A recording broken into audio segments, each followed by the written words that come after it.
Starbond Super Fast Thin is a water clear adhesive that drips and absorbs into your substrate. It's really thin and watery. If I'm going to apply it to a porous substrate, I'll spray this here and I'll stick this on, and I can get that to set up more quickly. This is really used for filling very thin gaps or very, very flat surfaces where you don't have surfaces to bond together. You'll see that even here on the cardboard, it's not bonding real well. There's an air gap between the two parts. So where this would work really well is on like bonding a glass to a metal.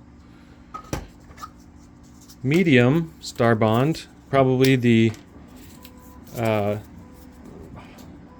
glue I use the most here in the shop, is almost like a syrup consistency. You'll see it comes out here and I can make a blob of it. This will fill a little bit bigger gaps. So that's the medium consistency. I use medium for a lot of things here in the shop, but this is a good one. You can, as always, you can try this accelerator, but it sometimes works, sometimes it doesn't work. It really depends. The best way that I've found to make it work is to coat the glue on the one side and the accelerator on the other side, and then push the two pieces together. But this set up really quickly, and we're going to tear the paper to get that glue off of there. Starbond Thick. There's many different brands of this CA, by the way, but Cyanoacrylate is the super glue. Starbond Thick is more like a honey consistency. Sometimes takes a little bit to get it to come out of the jug, but here you can see it's thicker. This one is really a good gap filling, so if you are trying to kind of glue two rougher surfaces together, we might use this to really fill in a gap between two surfaces and build up some thickness to the glue.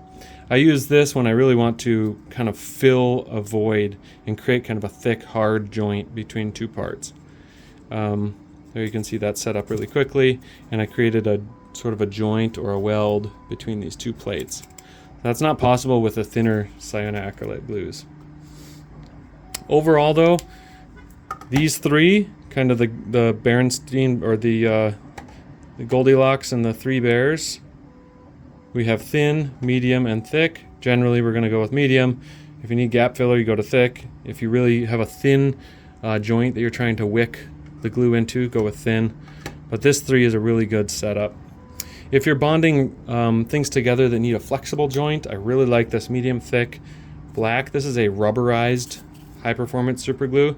It's probably somewhere between medium and thin, or maybe closer to medium, I guess. It says medium thick. But it really wets out a little bit. It makes a nice joint. There's that medium thick, and I'm just going to blast it briefly and see if we can't get this to stick. The accelerator is some kind of acetone that really helps it build and cure faster. Occasionally it makes the joint be a little bit more brittle. So if I have the time, I'll let the joint sit overnight so we can really build a lot of strength. But this is, again, on cardboard, a really strong joint. We're tearing paper to get that to come out apart after just a few seconds. That is a flexible rubberized CA. It's a nice material. So a lot of the things I'm gluing are plastics or plastics to metal. If I'm gluing rubber, or if I'm making custom timing belts, I'd use this rubberized black medium thick CA. So that's the cyanoacrylate or super glue category. There are also UV cured super glues. So this is a UV flashlight, and you can get a UV curable super glue or cyanoacrylate, which I can drip onto a piece of paper and it'll just sit there uncured until you hit it with UV light or set it out in the sunlight. Those glues work really well where you cannot get away with an accelerator and you're trying to keep your production cycle time low. So you can, put the glue in the joint and hit it with the UV flashlight and get that glue to set up quickly. Other types of adhesives I use are epoxies. These are two versions of epoxies. You can buy hundreds of different types. I either use the clear or the steel reinforced. JB Weld is a good brand, but there's other brands out there. The way that these work, they're a two-part catalyzed glue. So I'm going to take this plunger and I'm going to press out some of both types of both the resin and the catalyst. And then I'm going to make sure that the cap goes back on the right way because this will self-harden and plug that tip. Ideally, I'd mix this on a non-porous surface, but I'm just going to mix it here on this cardboard. It's going to turn kind of a gray color, and I have a working time of about 5 to 6 minutes on this before it gets too hard to work with. So epoxies work really good for gap filling large joints. So if you're trying to bond a magnet into a housing and you etch the magnet so there's kind of a etching on the backside, this will really work well. I like the steel reinforced because it's grindable, cuttable, sandable. You can really kind of build this up in a thickness if you need to fill in areas. It's kind of like a super strong Bondo, if you will. But then you can go back and sand it and fill it in. It acts like a plastic. So that's the epoxy, the steel filled epoxy, and as well the clear epoxy. Both these work the same. You can get them in a 5-minute, 6-minute, 10-minute, 24-hour. You can get various times. Generally, I go with a 5 to 10 minute because I like continuing to work. If I have the time, I'll use a longer set time and let it sit overnight. Everyone's favorite is hot glue. Hot glue is kind of ubiquitous here in the prototyping world, but hot glue is a relatively low temperature melting rubber that I can use to kind of build up and bond parts together. So I can quickly, because it cools so fast, I can quickly build up shapes and forms using hot glue to fill the gaps. And if I wet my finger, I can actually use it to kind of smooth the joint out, almost making like a little fillet or weld. It does get hot though, so you got to be careful with your fingers, but when this melts, or sorry, when it cures, we can create a durable structural joint between two parts. The other fun thing is this creating face-to-face joints. If you can get it to cool down quickly, you can create really fast blocks of material just by bonding stuff together. And there's a secret about super glue that I'll tell you at the end here after these cool off.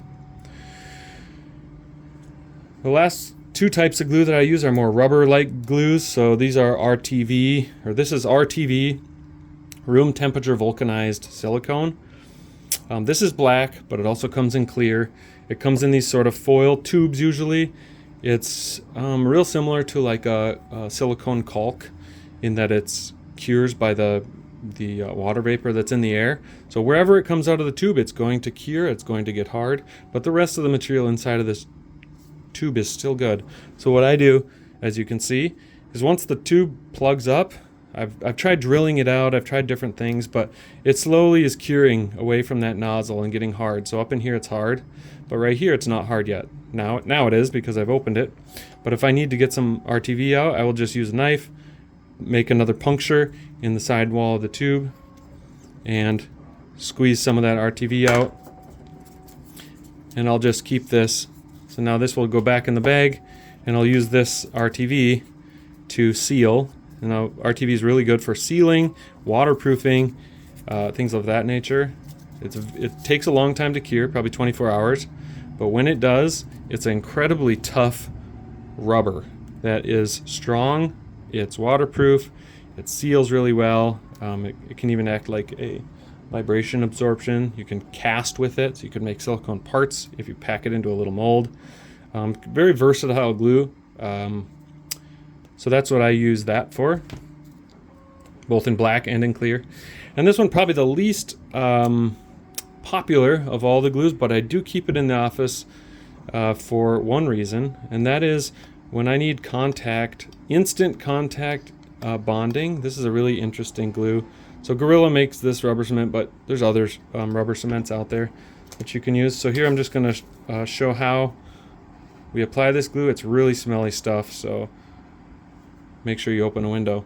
But I'm going to paint this rubber cement. It makes a flexible joint. I'm going to paint it on in a thin layer and let that dry. I'm going to paint this on in a thin layer. I'm going to let this dry. And when this glue creates, or when the glue dries enough that I can touch it and it's lost its initial tack, then I'm able to touch these two surfaces together, and they have a tremendously strong hold between the two surfaces.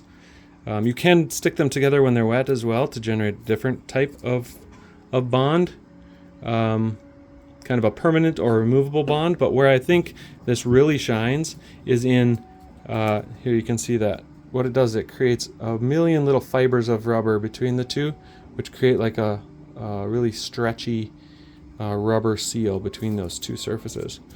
So where this works really, really well is if you're coating something with fabric. You can paint this onto the fabric or paint it onto the substrate, and you can stretch the fabric over and instantly stick it down. It doesn't require any additional fasteners, doesn't require any accelerators. That's just a purpose where it works really well. Now the secret about hot glue that you're all waiting to hear, and I didn't learn this until a few years ago, but hot glue, when I start to pull this joint apart, is going to destroy the substrates. That's just what it does. It really, really strong hold on the paper, and it destroys the substrate. But if I take some isopropyl alcohol, go try this at home, and I put a few drips on that joint, I can remove this joint as though it was never even there. I can remove the hot glue from the paper. I can remove hot glue off of newsprint as though it was never even there. And it has something to do with the vapors of the alcohol that cause this to delaminate so easily. The other one that I did was, that was my rubber cement. Here's my other hot glue one.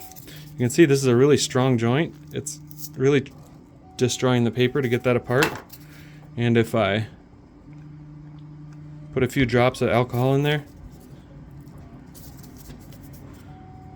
I can just lift the hot glue right off of the paper like this without destroying the substrate. As long as your substrates are tolerable to IPA, it's a really cool trick. You can build and disassemble things out of hot glue many times. If you don't like the way something went together, put a little hot glue on it, or sorry, put a little IPA on it and just peel that hot glue right off. Super cool. I didn't know this until a few years ago. I don't know why it works, but hopefully this is helpful for you as you are building prototypes and rapid prototyping the future. I'll go clean my hands now.